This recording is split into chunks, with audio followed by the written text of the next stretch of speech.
Hi friends and welcome back. Recently Go Air की vacancy आई थी, आपको शायद पता होगा। उसमें 50 टू 70 लैक्स के रेंज में चार्ज किया जा रहा था even for type rated pilots. And इसी इश्यू को मैं हाईलाइट करना चाहता हूँ इस वीडियो के थ्रू, और कुछ व्यूअर्स भी थे जो ये चाह रहे थे। तो इस वीडियो को 3 पार्ट्स में डिवाइड करेंगे। पहला देखेंगे कि ऐसा क्यों हो रहा है, सेकेंड इसका क्या इफ़ेक्ट पड़ सकता है आपके ऊपर एंड इंडस्ट्री के ऊपर, एंड थर्ड आप क्या कर सकते हो अपनी तरफ से। तो इसका पहला ऑब्वियस रीज़न है कोविड-19। इस पीरियड में एयरलाइंस का इनकम टोटल ज़ीरो हो गया था, बट स्टिल एयरलाइंस को मिलियंस ऑफ डॉलर्स पे करना पड़ रहा था for parking, maintenance and other things. तो वो एक बहुत बड़ा फाइनेंशियल बर्डन बन गया एयरलाइंस के लिए। नेक्स्ट है जेट फ्यूल प्राइसेस। ये कोविड के टाइम बहुत कम था, बट अभी ये फिर से बहुत बढ़ गया है, तो ये भी एयरलाइंस के लिए बहुत इंपॉर्टेंट फैक्टर है। नेक्स्ट है फॉरेन एक्सचेंज। डॉलर का आप देखोगे तो 80 प्लस हो गया है अराउंड, तो ये सब भी एयरलाइंस को अफेक्ट करता है। इनफैक्ट कॉमन मैन को भी ये अफेक्ट करता है। तो पॉइंट ये है कि इतना जो लॉस हुआ है वो कहीं ना कहीं से तो एयरलाइंस रिकवर करेंगी, और वही चीज़ आई थिंक यहाँ पे देखने के लिए मिल रहा है अभी। नेक्स्ट, एयरलाइंस रैंडमली इतना ह्यूज अमाउंट इसलिए चार्ज कर पाती हैं क्योंकि इससे रिलेटेड कोई रेगुलेशन नहीं है, कोई कैपिंग या ब्रैकेट डिफाइंड नहीं है फ्रॉम गवर्नमेंट साइड। तो एयरलाइंस को कंप्लीट फ्रीडम है कि वो कितना भी चार्ज करें। नेक्स्ट इम्पॉर्टेंट पॉइंट है स्टूडेंट्स आर रेडी टू पे। आज से करीब 10 टू 12 ईयर्स पहले अगर किसी को पायलट बनना होता था तो वो सिर्फ सीपीएल पे फोकस करता था, बट धीरे धीरे वो टाइप रेटिंग पे आ गया, एंड अब type rating plus airline training का भी कॉस्ट इसमें ऐड हो रहा है। तो स्टूडेंट्स ने ही मुझे लगता है कहीं ना कहीं ये नॉर्म सेट कर दिया अपनी तरफ से, because getting job is more important than this amount. और आप लोग को मैं गलत नहीं बोल रहा हूँ, अब ऑप्शन ही नहीं है तो इंसान क्या करेगा।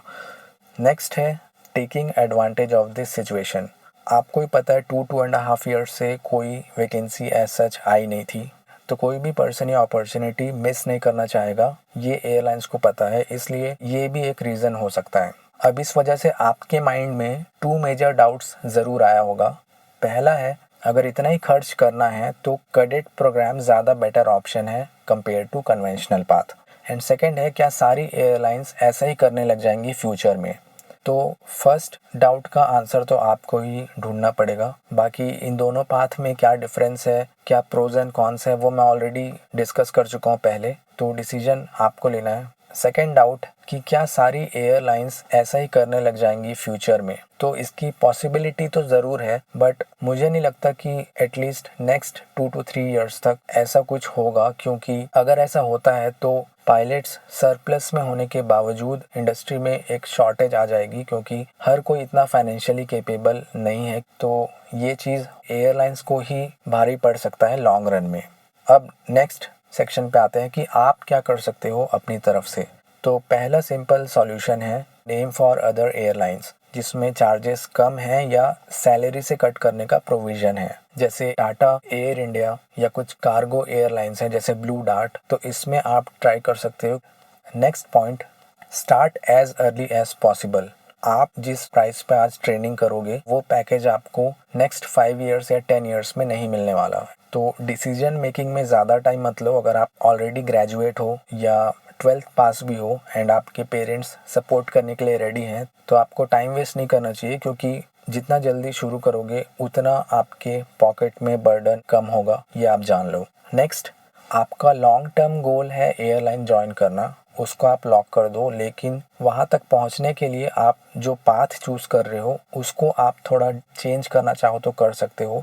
जैसे आप स्टार्टिंग से ही माइंड क्लियर कर लो कि मुझे फ़्लाइट इंस्ट्रक्टर बनना है, तो क्लियर माइंड के साथ आप ट्रेनिंग करोगे तो हर चीज़ करने में आपको एक इंटरेस्ट आएगा। अदरवाइज़ आप सिर्फ एयरलाइंस का ही सोचते रहोगे तो एक टेंशन रहेगा दिमाग में कि यार इसके बाद मैं क्या करूँगा। तो अपने ऑप्शन को फ्लेक्सिबल रखो, क्योंकि इस फील्ड में एक्सपीरियंस बहुत मैटर करता है, और in fact most of the cases में एयरलाइंस कोई भी चार्ज नहीं लेती अगर आप ऑलरेडी बहुत एक्सपीरियंस्ड पायलट हो। नेक्स्ट, आप अभी 12th क्लास में हो तो जितना मार्क्स हो सके स्कोर करने की कोशिश करो, एंड इवन अगर आप आईआईटी जेईई क्रैक कर सकते हो तो वो भी कर लेना। भले आपको जाना है या नहीं जाना है वो अलग बात है, क्योंकि स्पाइस जेट जैसे स्कॉलरशिप लेकर आई थी अभी, हो सकता है बाकी एयरलाइंस भी ऐसा कुछ करने लगे, तो हो सकता है उसी के बेसिस पे आपको कुछ एडवांटेज मिल जाए। Next, explore other option apart from aviation और विद इन एविएशन। ऐसा कोई ना कोई हॉबी या फील्ड ज़रूर होगा जिसमें आपका इंटरेस्ट हो अपार्ट फ्रॉम फ्लाइंग और बिकमिंग अ पायलट। तो उस फील्ड को आपको थोड़ा सा एक्सप्लोर करना चाहिए, उसमें क्या स्कोप, क्या अपॉर्चुनिटीज़ हैं, ये आपको रिसर्च करना चाहिए। हो सकता है उससे कुछ आपको फाइनेंशियल बेनिफिट मिल जाए या वो आपका बैकअप करियर बन जाए। क्योंकि होता ये है कि हम बहुत इजीली किसी भी चीज़ को ना बोल देते हैं कि मुझे नहीं इंटरेस्ट है या नहीं करना है। तो क्यों आप उसको रिजेक्ट कर रहे हो, उसका रीज़न भी आपके पास होना चाहिए। And last but not the least, spend your time and parents money wisely.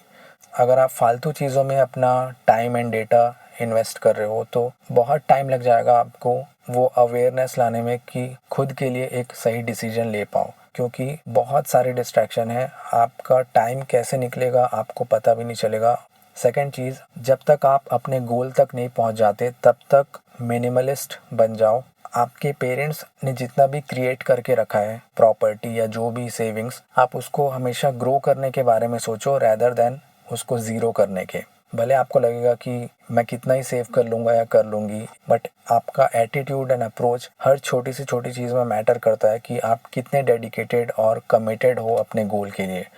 तो आई होप इस वीडियो से आपको कुछ क्लियर हुआ होगा कि आपको क्या करना चाहिए, क्या नहीं करना चाहिए। बाकी मैं मिलता हूँ नेक्स्ट वीडियो में, तब तक stay fit, keep learning and take care.